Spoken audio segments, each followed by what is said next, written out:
Okay, so when you think of an electric car, what comes to mind? Something sleek, right? Modern, maybe even a little bit futuristic? Well, what if I told you the first golden age of electric cars was actually over 100 years ago? Yeah, seriously. This is the wild story of the EV's incredible promise, its long, long disappearance, and a comeback that, well, it changed everything. So to really get this, I want you to do something for me. Let's travel back in time. The year is 1899. The automobile is this hot new invention, and you're in the market for one. Now, you've got three main options, but the best choice, it's not as obvious as you might think today. So take a look. Which one are you choosing? All right, let's break down your choices. First up, you've got the steam car. I mean, sure, it had some range, but you had to wait a full 30 minutes just for it to heat up, and you were constantly hauling extra water around. Not super convenient. Then there was the new gasoline car. Powerful, yeah, but starting it meant wrestling with this dangerous hand crank, plus it was loud and just spewed this awful smelling exhaust everywhere. And then you had the electric car. It started instantly. It ran quiet and clean. And to refuel, you just plugged it in overnight. Simple. So when you lay it all out like that, the choice seems pretty clear, doesn't it? I mean, for anyone living in a city with access to electricity, the electric car was the most convenient, the most reliable, and just the most pleasant option by a mile. It really was the user-friendly tech of its time. And this wasn't just some niche preference for a few rich folks, no. Its popularity was absolutely staggering. Get this.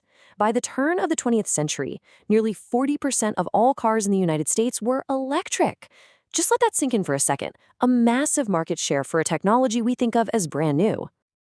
Okay, so if electric cars were so great, where did they all go? Right? It's the big question. Well, they had one major fatal flaw: the battery. You see, early batteries were crazy expensive, unbelievably heavy, and they just didn't store much energy. This totally crippled the car's range, making long trips pretty much impossible, and it kept the price tag way too high for the average person. And that one single weakness, it opened the door wide for a competitor to not just catch up, but to completely take over. The age of the internal combustion engine was about to begin. And just like that, the whole playing field shifted dramatically. The scales just tipped completely. On one side, you had electric cars that cost more than double the price of a gas model. On the other, huge oil discoveries made gasoline cheap and everywhere. And at the same time, cool innovations like the electric starter, no more dangerous hand crank, and the muffler made gasoline cars way easier to use, quieter, and just a whole lot more appealing. The real nail in the coffin came in 1908. Ford's Model T hit the market. Affordable, mass-produced, it completely changed the game. Then, through the 1910s, as gasoline got cheaper and cheaper and engines got better and better, the fate of the electric car was sealed. By 1915, poof, they had all but vanished from the roads.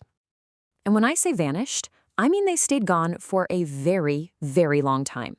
For the next 55 years, the world's roads were completely dominated by the internal combustion engine. The electric car, it became little more than a historical footnote, a weird curiosity. But you know, history has a funny way of repeating itself, doesn't it? After more than half a century out in the wilderness, the electric car was about to get a second chance, sparked by a whole new set of global concerns. So what brought it back from the dead? Well, in the 1970s, it started with growing concerns about oil dependency.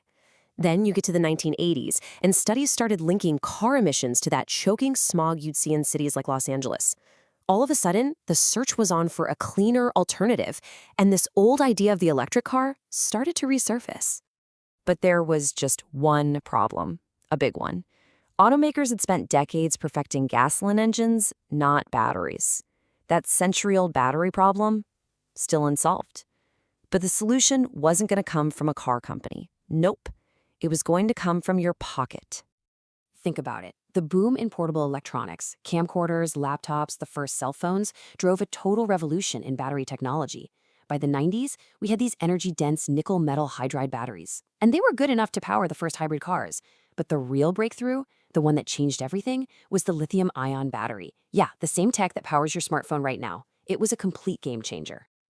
So with this powerful new battery tech just sitting there, ready to go, the stage was set for a purely electric car to make a real statement. And in 2008, a small, little-known startup from California did exactly that.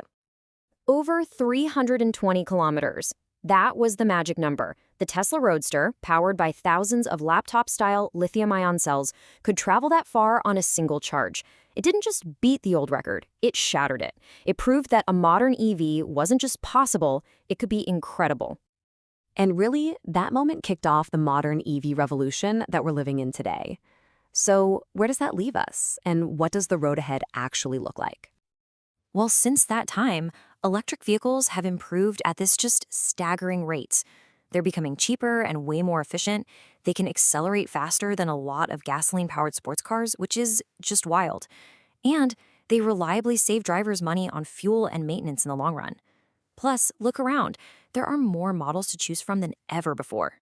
And listen, this shift isn't some far-off, futuristic concept. It is already here. I mean, just look at a country like Norway. In 2020, a staggering 75%, three-quarters of all new cars sold there were plug-in electrics. That's a powerful glimpse into what happens when a market fully, and I mean fully, embraces the technology. This whole trend is also being pushed along by some pretty powerful government policies all around the world. From California's mandates to Europe's super strict CO2 standards, regulations are making it less and less profitable for car companies to stick with old gasoline engines. It's basically forcing the switch to electric. So after a century-long detour, the electric car is finally back. The quiet, clean, and simple choice from 1899 is at last becoming the choice of the future, putting gasoline firmly in the rearview mirror. It really makes you wonder, though, what took so long?